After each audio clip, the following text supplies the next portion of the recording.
I feel like there's a timer that's counting down because I don't know how long my parents are going to be around. I just don't know. It could be tomorrow. It could be today. I should give them a call right after and make sure they're okay. The point is, I know there's a timer that only God knows expires, and I'd be damned if I worked for the next 10 years to find out that I didn't make it on time. And that's why I've like gone so MIA to do this, because once I retire them and I fly around and I show them what the world has to offer, then I can die in peace. Like, bro, I don't even care if I'm broke anymore. That to me is like a fulfilled life. And from there, I could be homeless for all I care, you know?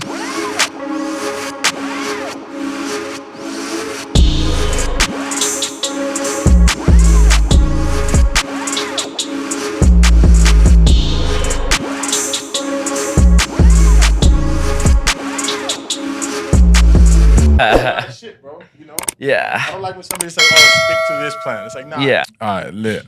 Okay, you ready? Yeah, I'm ready. Are you ready? I'm ready. Yep. Let's do it. What's up, everybody? Welcome back to the Maikon Show, the greatest fucking show in the whole wide world. Today we're lit. We're with entrepreneur, CEO, young GOAT, David Ruvalcaba. What's up, G? I'm doing good, man. How are you doing? Good, man. How's life? Great.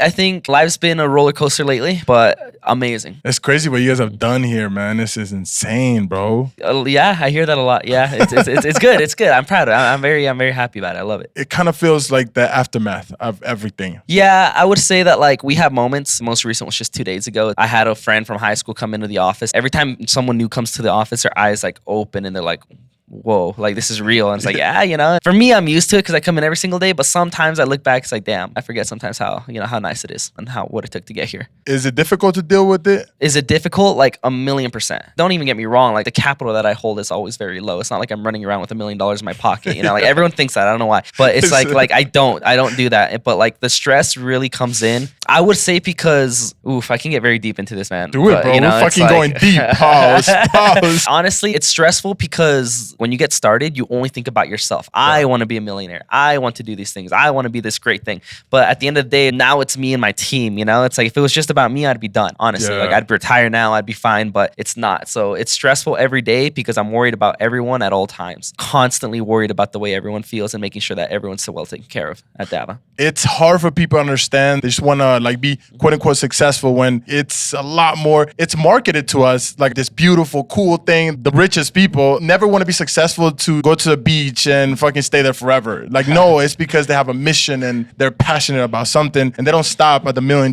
It just ignites a greater fire, you know? The biggest and brightest people in the world are definitely that way. But I would say that you don't take in consideration of all the entrepreneurs that are already retired. Because it's like you consider like Jeff Bezos, Elon Musk, you know, like Warren Buffett, all those people. I'm talking like top, like not even 1%, but like the top 10 in the world are that way. They have so much money, you can't even spend it in a lifetime if you tried. But the reason why they keep going is because it's not about the money. Whereas like I felt like if someone our age was doing it for just the money, I would argue otherwise until you get bored and wanting to do something else. You know, because you're gonna get bored after like what? Like I couldn't imagine even 1 year of just straight vacation. I feel like life would just be like, what's the purpose of life, dude? 2 weeks, it's like, come on, dog. Yeah, you just get that feeling that you want to do more. So the top people are like that. I would argue that some people are probably just, you know, if they had the money, they would just disappear somewhere because that's what they would like, you know. So in a way, if you're not ready for this life, if you're not really ready, if it doesn't, like I said, ignite a fire in you, it's very toxic because it's so much work. Sometimes we forget that it's about the passion. It's about, are you having fun, first of all? And sometimes when things look hard and you look stressed out, you're actually having fun, but in a weird, fucked up way.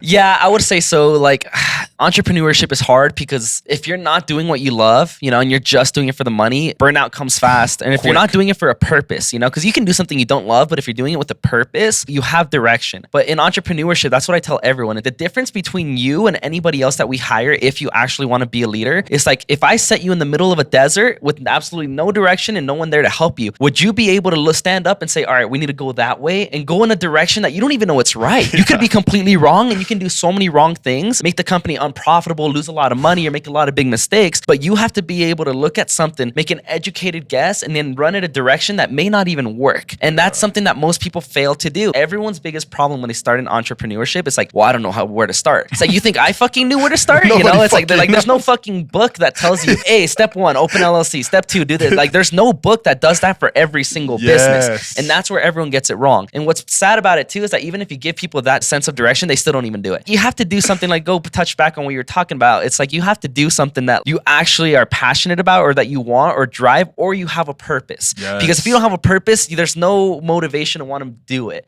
And even with discipline, in my opinion, it's like you can work as hard as you want, but if you're not working smart, you're like in a rat wheel. You're going to run until you burn out and die. There needs to be strategic thinking and critical thinking with that. Where's David from? I was born and raised in Utah. My parents are from Mexico. So I'm essentially Mexican from heart, but born and raised here. You know, I'm very well American and Mexican. I didn't come from a lot. I came from, you know, immigrant families. I'm a first generation. I never had a lot of money. I never had a lot of things to like spend. And I just didn't have a lot of things. Like I remember seeing things at the store and my brain was just wired to never ask for candy or McDonald's heading home. You know, like it's just like kids will ask and sometimes they'll get yes. It was always no. Well, it wasn't even no. Like they'll try their best to help me. Like if I ask for it, they'll probably do it. It was just more of the guilt and it was weird. I've always had guilt. Even as a kid, I've always had guilt. I don't know why. And I think that honestly like craved the path to who I am today because it was like that when I was a kid. Imagine when you're an adult. Because when you're a child, you don't really understand what your parents are going through until you're older. But I always did. And I don't know why I did. If anything, I probably even took it too seriously. Like one very small thing happened, one inconvenience where they couldn't afford something. And in my mind as a kid, I was like, that's not okay. I need to do something about that. My work ethic has always been great as a kid. Like the minute I turned 15, I got a job because I was the most like young legal age where you can get a job. And since then, I never stopped working. I provided for myself since the day I turned 15. I never asked for another dollar from my family. So it was like, you know, like that's kind of like where I came from and, you know, my background a little bit. I remember kind of the same way, you know, very poor. I was born very poor in El Salvador. You always find your calling as a kid, I feel like. You just come back later to it, right? I remember the kids just love kites. Everybody was flying kites. And my parents were struggling here in the US because I was in my country. For one of my birthdays, they couldn't send me money to celebrate it. So I was like, fuck, what do I do? And I was just like, oh, people like kites. So I started doing kites and I would fly them around the city. And the kids were like, yo, that looks dope. And that's, I guess, my first start of marketing, you know? And I would be like, yeah, they're really cool. I can make it for you. And then I started selling kites, you know, and I was able to get money for my birthday. So I guess, you know, like you say, certain things that make you started as a kid. And that's why I feel like today you just work. You just put your head down and you go ham because that's what growing up in a Latin family feels like. Yeah. Sometimes you just got to shut up and do it. The passion for entrepreneurship, business passion, where did that come from? I actually didn't have passion when I started. I had determination in proving people wrong. I have a passion in controlling my own life. That's my passion. My passion is if I want to fly to Paris tomorrow, I can do it. Whether if someone tells me yes or no. I don't have a boss to tell me. The finances aren't a problem. I could do it if I wanted to. And that's what I have a passion for. But at the beginning, it was not for that. When you just have that, you're going to be good at anything. You learn that maybe by not having anything. You know, when you're not spoiled, you got to take life as your bitch. And it's like, yo, I'm going to fuck you up. Once you start getting confidence in life, you're like, fuck you. Like, I deserve something, right? It's cool you say that you didn't have a passion for business, but because you had that energy, you had to put it somewhere. I say that to myself too. We're lucky we put that energy on something good because we could have put that energy on something bad, drugs or like gangs or something. That would have been bad. With business and anything or a goal or a dream, you need that energy first and then slowly kind of you get the momentum and you, whatever you choose, then become something big, you know? Yeah. And I would say that's exactly what it was. It's like,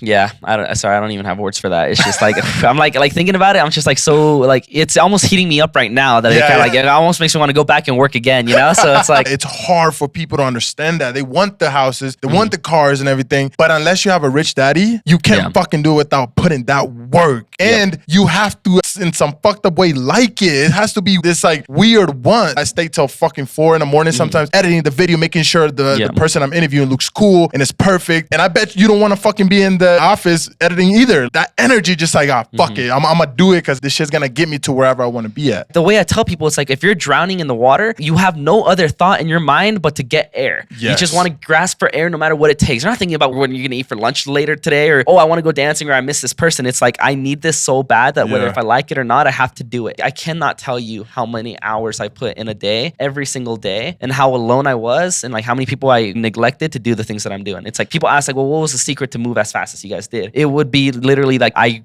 fought for it as if my life depended on it every single day. Whereas other people, they have a mental battle sometimes in their head. Like, should I put in the work today? Or how about I only work 8 hours instead of 10? Or what if I only put 14 instead of 16? Now it's like, no, for me, it was the minute I woke, even till this day, like the minute I wake up all the way till 2 a.m. last night, I was working. You know, I was working till 2 a.m. last night. So there's still random nights where I work a lot like that. But it wasn't like a decision. It was like, it must happen or I'm going to collapse. I need to achieve this goal. That fucked up feeling, I don't know why, but if I'm not doing this, I'm depressed or some shit. I need to do this to even live. Maybe you're with the girl, with your girlfriend, something, and it's like, fuck, like, it's beautiful to be around them. It's cool, but sometimes it itches. You gotta let them know. It's like, hey, I need my time.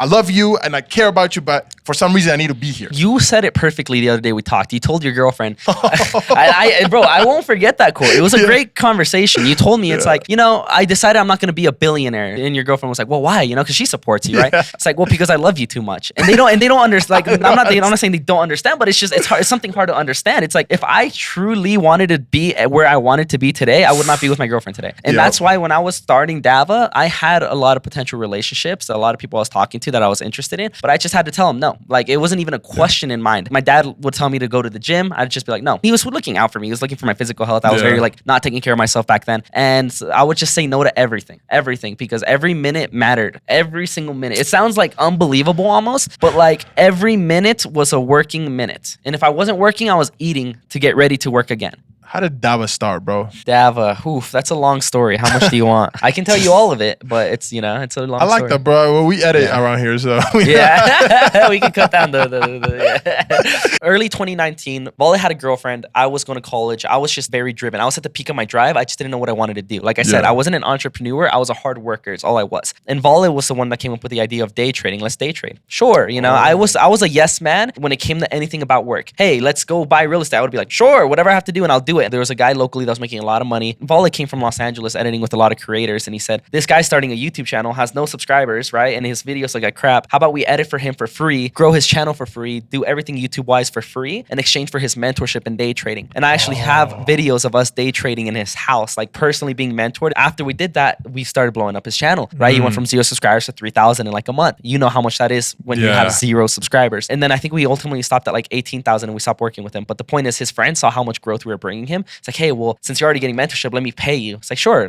How much do you want to pay us? Let me pay you $250 a month. It's like, sure, we'll use this money for day trading. So that way we're not gambling our own money. So it's like, this is genius. So we did it and we're like, hey, I got an amazing idea, bro. How about we reach out to other day traders to edit their videos so we can fund our day trading? We're like, genius, right? So we reached out to other day traders, some of which we're still working with. And we're like, hey, let us edit your videos. You pay us $500 a month, right? And we'll edit your videos. And we use that money to day trade. Dava hasn't even clicked yet. Does that make sense? It's like, you're just doing. You're not thinking, you're doing. Yes, exactly. Dava wasn't even like a business. It was just, hey, we found a side hustle to pay for day trading. So if we lose money, who cares? Because it's free money, And then it started getting overwhelming. I was going to college, I was working full time, and I was day trading, and I was starting this editing thing going on. And with time, you start to open up your eyes to the world that you live in. It's like day trading is gambling. I've asked the biggest professionals in the world. But the thing is, it's like, just like you can have professional poker players, you can have professional day traders that will make money. They just know when to get out and when to get in. And there's certain, skill to it. Exactly. After that, we realized that this wasn't the life we wanted. We're like, well, we should do other things. So we started like 5 businesses, just trying things. It still hasn't clicked that Dava was the one. It's like, it was making us money, but we're like, we need to get into Amazon FBA. So we bought like iPhone cases, that didn't sell. So we gave them away for free. I still probably have some at home. Then we started a vending machine. A lot of our old pictures, we have like a ton of snacks that expired. I've been wanting to do that.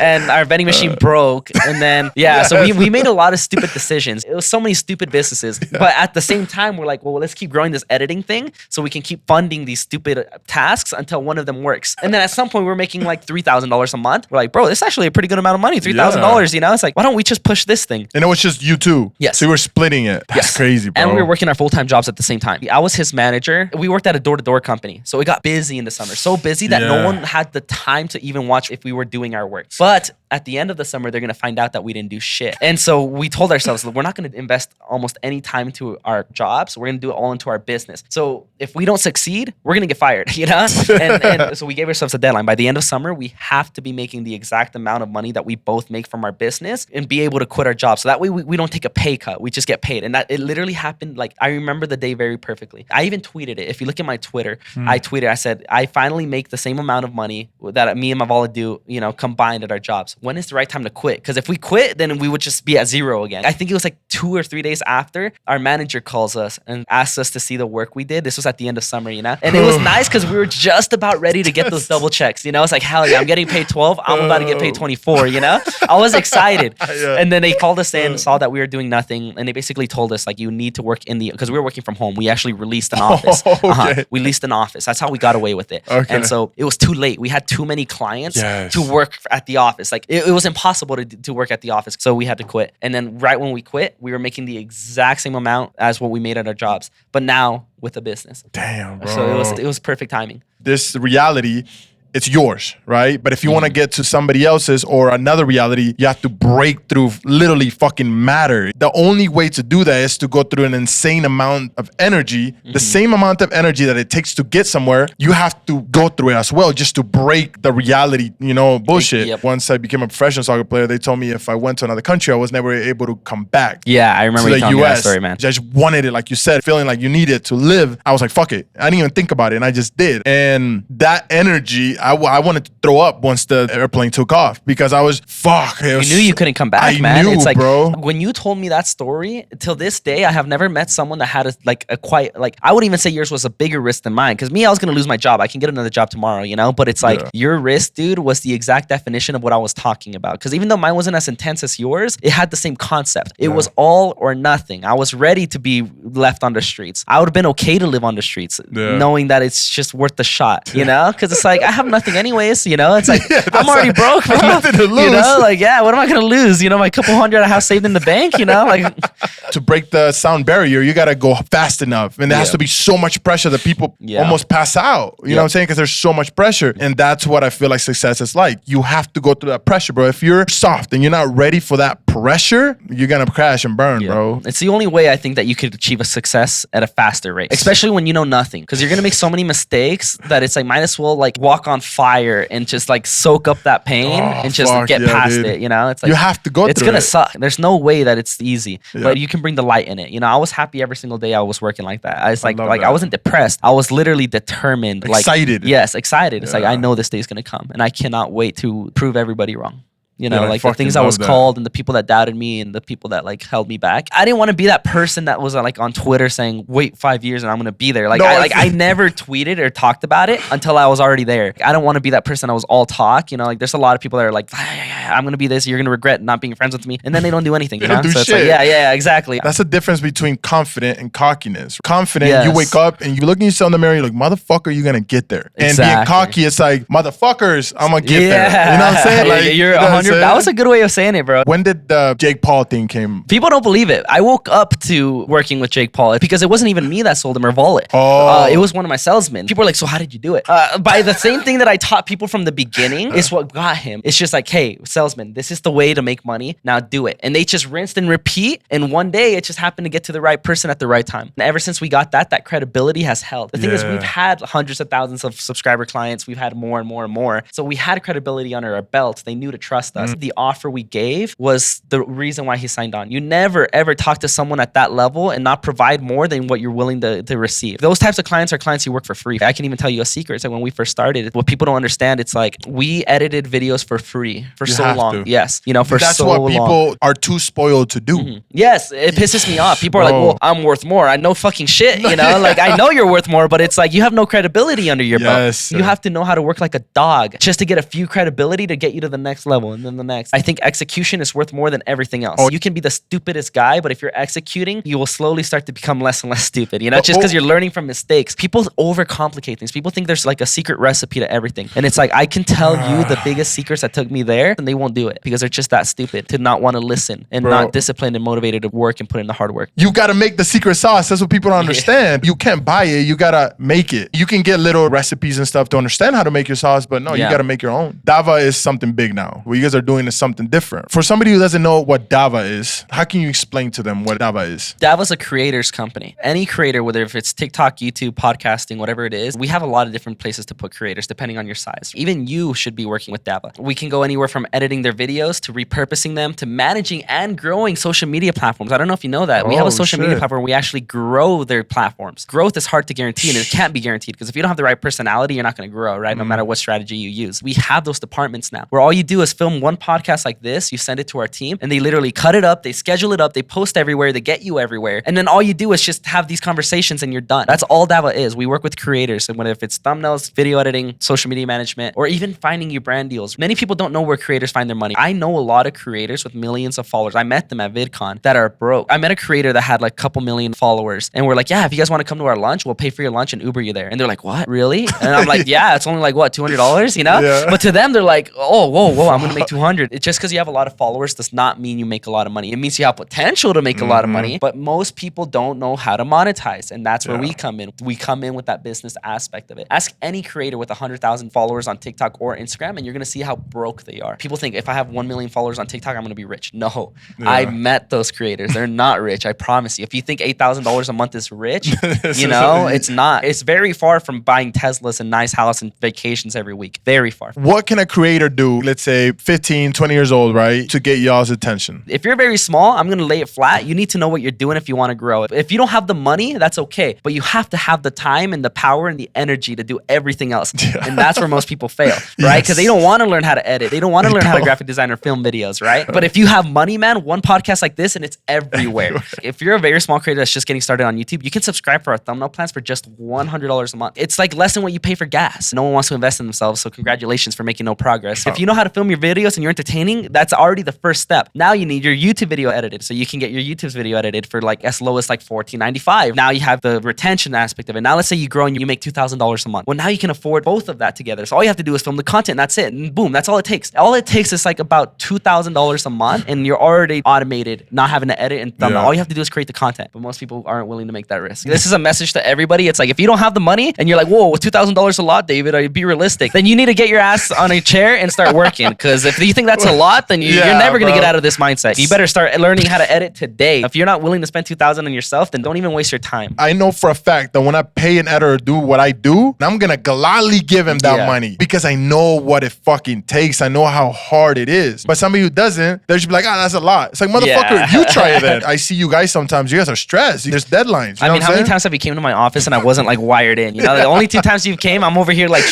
going in, Something that I appreciated about the first time that you came to my office was that I'm a person that values time. I literally like, and it may be even toxic, you know, but like the point is, it's like if I'm waiting for someone outside their house for more than like 10 minutes, I leave them. 10 minutes times 6 times, that's an hour of my day wasted on waiting for you to get ready when you told me you'd be ready. Maybe I'm a little too strict on it, but like every minute counts to me. And when someone takes the time out of their day for and there was no value given, by the way, when you came to our office, I wasn't there to give you value. I was just there to meet you, and you were here to meet us, and that's it. There was no reason. So in my head, I was like, I don't know why you said yes, because people are just very conceited and like como que se creen mucho. And I told myself, like, just because of that one day, you know, it's like whether if he provides value or not, I always wanted to like be open to letting this guy in my circle. Because when I had nothing to prove back then, because no one knew about my business back then, I was very secret about it. Bro, nobody even knew about editing fucking videos. Nobody knew that was a business. Yeah. I had done it for my whole life, and I was like, fuck. For you invested your time on something that you probably knew had no return of your investment. Does that make sense? Maybe it did, maybe it didn't. But I follow the energy, I feel like. I just follow the energy. And I told myself, like, just because of how humble you were, it's like, I'm going to be humble to you. There's so many people que se creen. It's like, oh yeah, I have 100,000 followers on TikTok and I'm so cool. It's like, I'm talking over here with like hundreds of millions of followers, and it's like, you think I'm going to help you? Like, you think you're in this pedestal now? Imagine the energy you're going to give later. It's like, I don't want to be surrounded with people like that. They're draining, bro. You can tell. Nothing worse than when you can tell when they're trying to get something from you. Yes. And you're just like, bro, and then your energy is fucked, and it's like, damn, what do I do? I don't know what to do. Sometimes you just want to be like, get out. But then you sound like a dick, so it's just like, fuck, what I do? And it's tough, bro. What's been the hardest thing you've ever been through in Dava, and how do you got out of it? You mean what I'm going through right now? I'm just kidding. I don't know. I'll let you know in 2 months. No. The hardest thing in Dava, it was when we started hiring like bigger teams and departments and leaders. That's a hard question to answer because there's just like so many things that go wrong every day. If everything went right smoothly, dude, I wouldn't be here. I'd be in fucking Dubai, you know? Like, so everything's wrong every single day and nothing ever runs perfectly. Everyone asks me like, what do you do in day to day if you have everyone doing your job? It's like, I'm doing everything. Sometimes sales isn't optimized. It's like, if we don't close every single person, sales isn't running the way I want it to run. Does that make sense? It has to close every deal. I've sold a homeless person before. Really? Believe it Believe it or not, yes. He didn't last long, 1 month.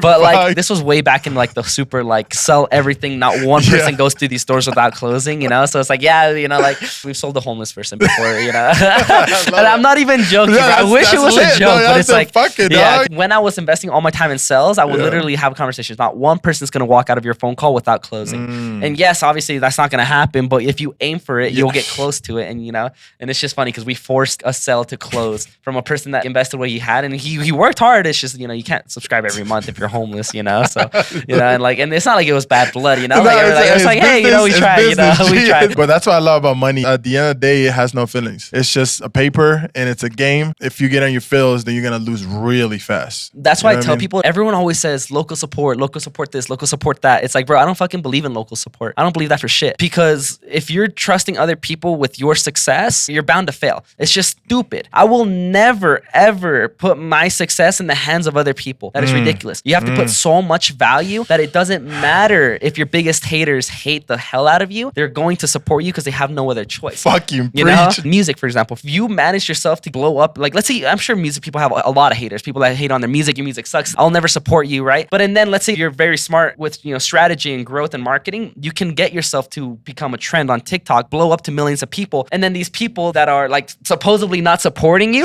are scrolling through their For You page and listening to you. They're like, God damn, I'm listening to this guy. I hate this guy, and you're just like, you're mad because you keep scrolling. You know, they're trying not to support you, but now they're supporting you because you brought yourself that level of success, and that's what I preach. Make them hate you so bad that they have no choice but to support you. Where do you see yourself in 5 years?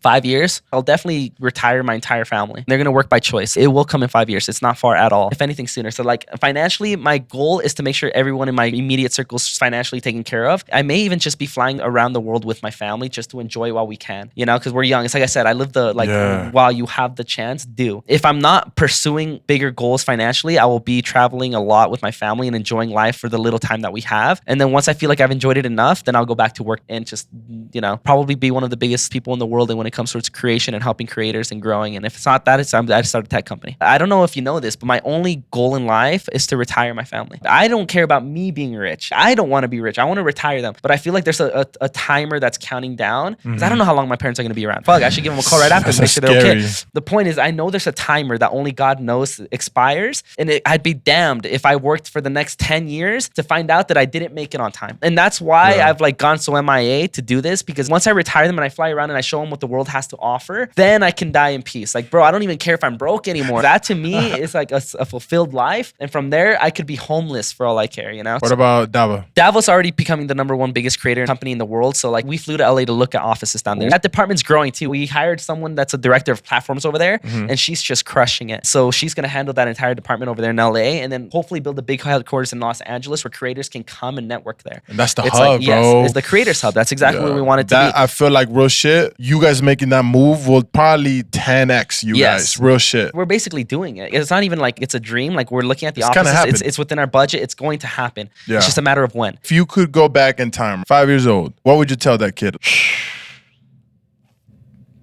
What would I tell myself? Damn.